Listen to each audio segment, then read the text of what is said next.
I covered my family's rent, groceries, and car payments for years. The one time I asked for help after surgery, my mom declared, "You're not our responsibility." So I stopped paying. 3 weeks later, they were begging in my driveway. I never thought I'd be writing this, but here I am, still processing what happened 3 weeks ago. My hands are shaking as I type this, not from anger anymore, but from the sheer disbelief at how quickly everything unraveled. Let me start from the beginning. 5 years ago, I landed a decent job in tech after years of struggling through college while working multiple part-time jobs. Finally, I could breathe. My salary wasn't extraordinary, but it was stable, and after years of eating ramen and sharing apartments with 3 other people, I felt rich. My family had always struggled financially. Dad left when I was 12, and Mom raised my 2 younger sisters while working at a grocery store. We lived paycheck to paycheck, and I watched her stress lines deepen with each passing year. When I got my job, I didn't think twice about helping out. It started small, covering groceries here and there, helping with utility bills when they got behind. Then Mom's hours got cut. The grocery store was downsizing, and at 52, she wasn't exactly a priority for management. My younger sister was still in high school, and my other sister had just started community college. The math was simple. They needed help, and I could provide it. So I became the family bank. Rent, car payments, insurance, groceries, school supplies, you name it, I covered it. My own apartment was a studio in a not great neighborhood, but I didn't mind. Family comes first, right? That's what Mom always taught us. For 5 years, I handed over roughly 70% of my income every month. I automated transfers, set up payment schedules, made sure everyone had what they needed. My sisters got new clothes for school while I wore the same 5 shirts on rotation. Mom got her medication while I put off dental work for 2 years. I never complained. Not once. When friends invited me out, I made excuses about being tired rather than admit I couldn't afford a $20 dinner. When I wanted to take weekend trips or buy a decent car, I reminded myself that my comfort wasn't worth my family's stability. 3 months ago, everything changed. I'd been having severe abdominal pain for weeks, but like everything else in my life, I kept putting it off. Between work deadlines and family obligations, there never seemed to be time to deal with my own problems. When I finally collapsed at work and my colleague had to call an ambulance, the doctors found my appendix had nearly ruptured. The surgery went well, but the recovery was brutal. The doctor made it clear I needed at least 2 weeks of complete rest, followed by several more weeks of limited activity. No lifting, no driving, minimal walking. For someone who lived alone, this presented a real problem. That's when I made the mistake of thinking my family might step up for once. I called Mom from the hospital bed, still groggy from anesthesia. I explained the situation and asked if one of them could stay with me for a week or 2, just to help with basic things like grocery shopping and making sure I didn't overdo it. I wasn't asking for nursing care or anything dramatic, just someone to be nearby in case I needed help. The silence on the other end of the phone stretched longer than I expected. When Mom finally responded, her words hit me like a physical blow. She said I was 31 years old and needed to handle my own problems. She reminded me that she had her own responsibilities and couldn't just drop everything because I was having health issues. Then came the words that still echo in my head. I wasn't their responsibility anymore. I hung up the phone and stared at the hospital ceiling, trying to process what had just happened. 5 years of sacrificing everything, and when I needed help for 2 weeks, literally 2 weeks, I was told I wasn't their responsibility. The next morning, my younger sister texted asking when the usual monthly transfer would come through because rent was due soon. The audacity was breathtaking. I was lying in a hospital bed, having been told I wasn't their responsibility, and she was asking for money. That's when something clicked in my brain. If I wasn't their responsibility, then they certainly weren't mine. I went home from the hospital to my empty studio apartment and spent the next 2 weeks recovering alone. Neighbors I barely knew checked on me more than my own family did. The elderly woman next door brought me soup. The college kid across the hall offered to pick up groceries. Complete strangers showed more concern for my well-being than the people I'd been supporting for 5 years.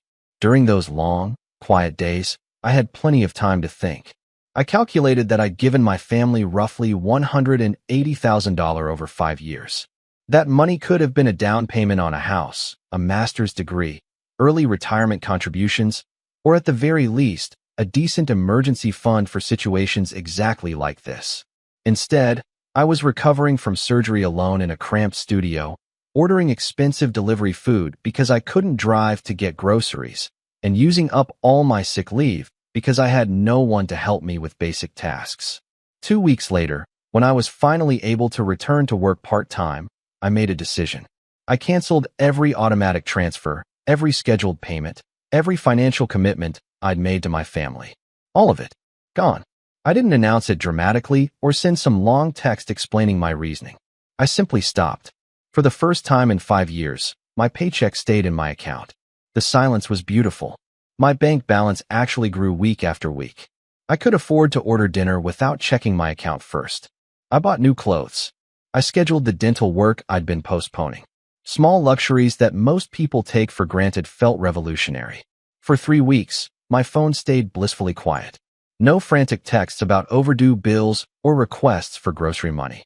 I almost started to believe they'd found another solution, maybe even achieved some independence. I should have known better. Update 1. Last Tuesday evening, I came home from work to find Mom's car in my apartment complex parking lot. She was sitting in the driver's seat, and both my sisters were with her. As I walked toward my building, she got out and approached me. What followed was the most uncomfortable conversation of my life. Mom's composure cracked almost immediately as she explained they were 3 weeks behind on everything. The landlord had given them notice. The car was about to be repossessed. They had maybe 2 days' worth of food left. She asked where the money was, why the transfers had stopped. When I explained that I was apparently not their responsibility, so I decided they weren't mine either, the conversation took a turn I wasn't prepared for. The tears started first. Mom broke down completely, saying she'd spoken out of stress and worry when I was in the hospital, that she didn't mean it the way it sounded.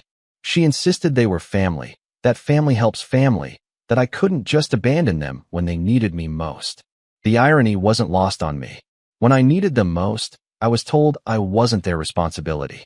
Now that they needed me, we were suddenly family again. But what really got to me was what happened next. My older sister started talking about how selfish I was being, how I was punishing them for one conversation, how I had more money than I needed anyway. She reminded me of everything Mom had sacrificed raising us alone, how the least I could do was help out now that I was successful. I stood in that parking lot, listening to them pile guilt on top of guilt, and felt something inside me harden. They weren't sorry about how they'd treated me. They were sorry about the consequences. I told them I needed time to think about it and went upstairs. From my window, I watched them sit in the car for another hour, probably strategizing their next approach. Update 2. The next morning, I woke up to 17 missed calls and 43 text messages. My sisters had apparently spent the night crafting increasingly desperate appeals for money. Some messages blamed me for their situation. Others tried guilt trips about childhood memories and family bonds. A few attempted negotiation. Maybe I could just cover rent this month while they figured things out. But it was the message from my younger sister that really sealed my decision. She'd written a long text about how I was destroying the family, how Mom was crying constantly, how they might end up homeless because of my selfishness. Then she added something that made my blood boil. She said I owed them this money because they'd supported me emotionally all these years. Emotionally supported me? When exactly? When I was working 3 jobs to get through college. When I was recovering from surgery alone. When I was sacrificing every personal goal to keep them afloat financially. I realized then that in their minds, I wasn't a son or brother who'd been helping out. I was a resource to be managed. My feelings, needs, and well-being were irrelevant as long as the money kept flowing. That afternoon, I got a call from Mom's landlord. Somehow they'd given him my number as a reference or emergency contact, and he was calling to see if I'd be covering their rent. The conversation was enlightening. He mentioned that Mom had been telling him for months that her son would handle any payment issues, that I was good for it if she ever came up short. She'd been using me as a financial guarantee without even telling me. I was already their co-signer in every practical sense, just without any of the legal protections or recognition. I told the landlord I was not responsible for their rent and had never agreed to be. The confusion in his voice was evident. Clearly, Mom had painted a very different picture of our arrangement. Update 3. Saturday morning brought a new development. I was having coffee and finally enjoying a quiet weekend when someone started pounding on my door. Through the peephole, I could see Mom, but she wasn't alone. She'd brought backup, my aunt and uncle, who'd driven in from 2 hours away. What followed was essentially an intervention. They'd set up a whole presentation about family responsibility, about how successful people have obligations to help their relatives, about how I was breaking Mom's heart and destroying family unity. My aunt, who I see maybe twice a year, lectured me about gratitude and respect. My uncle, who's never contributed a cent to anyone's well-being, told me I was being childish and vindictive. Mom sat on my couch crying while they tag-teamed me with guilt. But then my uncle said something that clarified everything. He mentioned how proud the whole family was of my success, how I'd become the family breadwinner, how everyone looked up to me for financial leadership. He talked about it like it was my predetermined role, my destiny, my responsibility. That's when I understood, somewhere along the way, my family had decided I existed to fund their lives. Not contribute to, not help with, fund entirely. They'd gotten so comfortable with my support that they'd forgotten it was voluntary. I asked them a simple question. What exactly had they done to help themselves in the 5 years I'd been paying their bills? Had Mom looked for better jobs? Had my sisters considered that maybe they should work while going to school? Had anyone made any effort to reduce expenses or increase income? The silence was deafening. In 5 years of complete financial support, none of them had used that stability to improve their situation. They'd simply accepted it as their new normal and adjusted their lifestyle accordingly. My uncle started getting aggressive, saying I was being disrespectful and acting like I was better than them. He suggested that maybe I needed to be reminded where I came from, that success hadn't given me the right to look down on family. That's when I lost it. I told them exactly what I thought about being called selfish by people who'd taken $180,000 from me without ever saying thank you. I explained how I'd lived like a college student for 5 years so they could live comfortably. I described recovering from surgery alone while they asked for rent money. And then I told them the truth. They weren't my family anymore. Family doesn't use you as a personal ATM for 5 years and then call you selfish when you finally say no. Family doesn't tell you you're not their responsibility when you need help and then show up with guilt trips when they need money. Real family would have been in that hospital room with me. Real family would have helped me recover. Real family would have said thank you at least once in 5 years. I asked them to leave. When they hesitated, I mentioned that I was considering changing my phone number and possibly moving to a different city, somewhere I could start fresh without people who only valued me for my bank account. The panic in their faces was immediate. Mom started making promises about how things would be different, how they'd appreciate me more, how they'd find ways to help themselves. But I'd heard enough. Final update. It's been 2 weeks since that confrontation, and my phone has been mercifully quiet. I've heard through extended family that they found temporary housing with relatives, and both my sisters have gotten part-time jobs. Mom is apparently looking into job training programs. Yesterday, I received a letter in the mail from Mom. Not a text, not an email, but an actual handwritten letter. In it, she apologized for everything, for taking my help for granted, for not being there when I needed support, for treating me like an obligation rather than a son. She didn't ask for money. She didn't make excuses. She just apologized and said she hoped someday I might be willing to have a relationship with them again, but she understood if I couldn't. It was the first time in 5 years anyone in my family had acknowledged my sacrifices or expressed genuine gratitude. The first time anyone had put my feelings before their financial needs. I'm not ready to forgive yet. The hurt runs too deep, and trust, once broken, takes time to rebuild. But for the first time since this whole thing started, I feel like maybe there's a chance for a real relationship with them someday, one based on mutual respect rather than financial dependency. As for me, I've put a down payment on a 1-bedroom apartment in a better neighborhood. I've started saving for a house. I've made appointments for medical checkups I'd been postponing for years.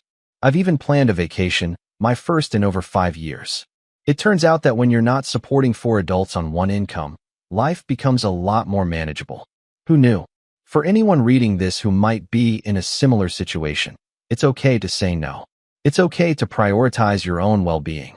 And it's okay to expect the same consideration from family that you'd give to them. Being related to someone doesn't give them unlimited access to your resources, your time, or your emotional energy. Sometimes the most loving thing you can do is force people to stand on their own feet, even when they hate you for it. I learned that family isn't just about blood. It's about mutual care, respect, and support. Real family shows up when you're recovering from surgery. Real family says thank you. Real family doesn't disappear the moment the money stops flowing. I'm still figuring out what comes next, but for the first time in years, I'm figuring it out for myself.